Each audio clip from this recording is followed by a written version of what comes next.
There was a man who had 3 sons, the youngest of whom was called the Simpleton, and was despised, laughed at, and neglected on every occasion. It happened one day that the eldest son wished to go into the forest to cut wood, and before he went, his mother gave him a delicious pancake and a flask of wine that he might not suffer from hunger or thirst.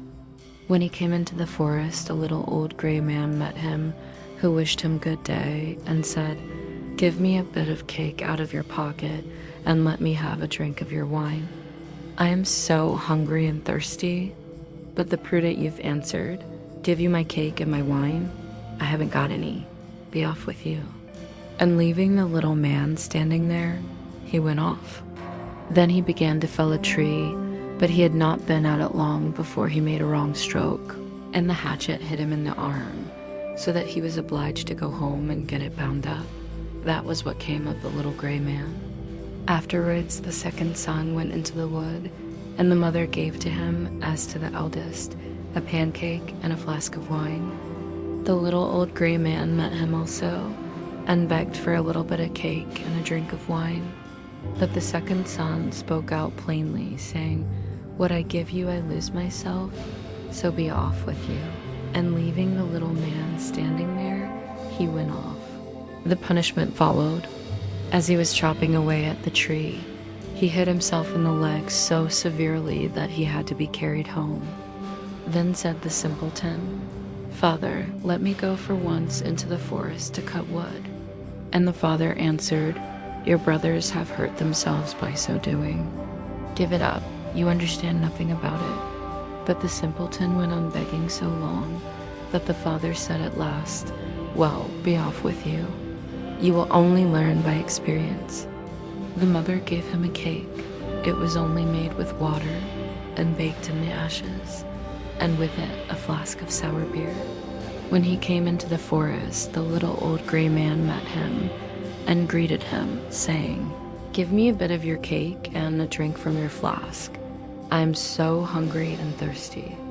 And the simpleton answered, "I have only a flour and water cake and sour beer.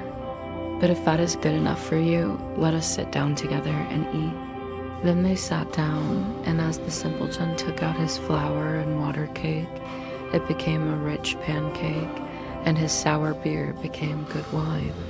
Then they ate and drank, and afterwards the little man said, "As you have such a kind heart, and share what you have so willingly, I will bestow good luck upon you. Yonder stands an old tree. Cut it down, and at its roots you will find something." And thereupon the little man took his departure. The simpleton went there and hewed away at the tree, and when it fell he saw, sitting among the roots, a goose with feathers of pure gold. He lifted it out and took it with him to an inn where he intended to stay the night.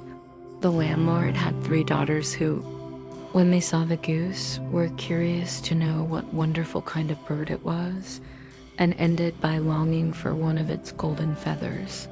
The eldest thought, "I will wait for a good opportunity, and then I will pull out one of its feathers for myself."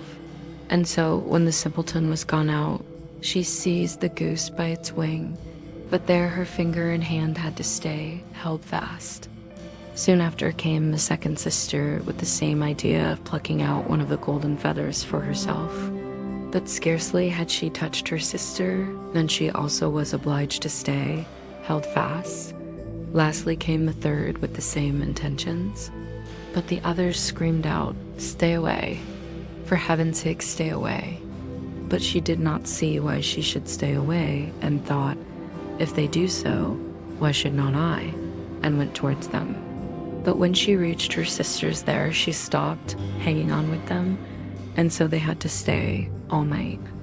The next morning, the simpleton took the goose under his arm and went away, unmindful of the 3 girls that hung on to it.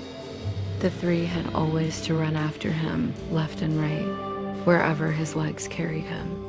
In the midst of the fields, they met the parson, who, when he saw the procession, said, "Shame on you girls, running after a young fellow through the fields like this."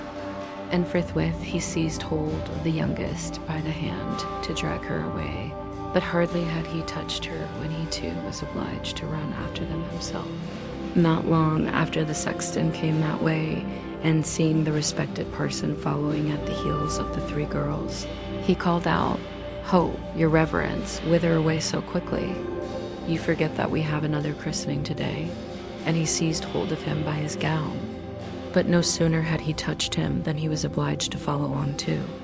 As the five tramped on, one after another, two peasants with their hoes came up from the fields, and the parson cried out to them and begged them to come and set him and the sexton free.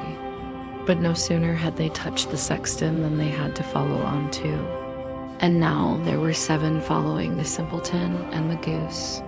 By and by they came to a town where a king reigned, who had an only daughter who was so serious that no one could make her laugh. Therefore the king had given out that whoever should make her laugh should have her in marriage. The simpleton, when he heard this, went with his goose and his hangers-on into the presence of the king's daughter.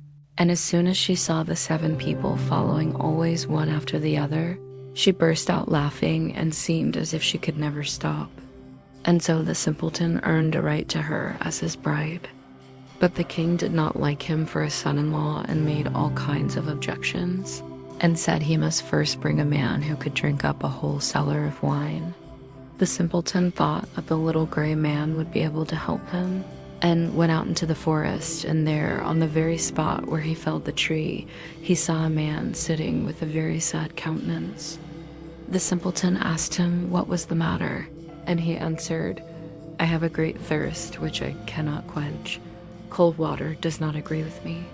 I have indeed drunk up a whole cask of wine, but what good is a drop like that?" Then said the simpleton, "I can help you. Only come with me, and you shall have enough."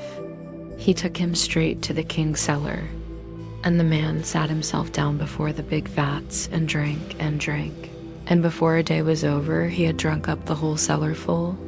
The simpleton again asked for his bride, but the king was annoyed that a wretched fellow, called the simpleton by everybody, should carry off his daughter, and so he made new conditions. He was to produce a man who could eat up a mountain of bread. The simpleton did not hesitate long, but ran quickly off to the forest.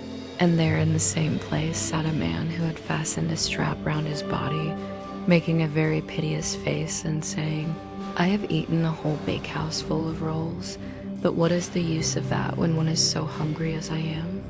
My stomach feels quite empty, and I am obliged to strap myself together, that I may not die of hunger." The simpleton was quite glad of this, and said, "Get up quickly, and come along with me, and you shall have enough to eat." He led him straight to the king's courtyard, where all the meal in the kingdom had been collected and baked into a mountain of bread. The man out of the forest settled himself down before it and hastened to eat, and in one day the whole mountain had disappeared. Then the simpleton asked for his bride the 3rd time. The king, however, found one more excuse, and said he must have a ship that should be able to sail on land or on water. "So soon," said he, "as you come sailing along with it, you shall have my daughter for your wife." The simpleton went straight to the forest, and there sat the little old gray man, with whom he had shared his cake. And he said, "I have eaten for you, and I have drunk for you. I will also give you the ship, and all because you were kind to me at the first." Then he gave him the ship that could sail on land and on water, and when the king saw it, he knew he could no longer withhold his daughter. The marriage took place immediately, and at the death of the king, the simpleton possessed the kingdom and lived long and happily with his wife.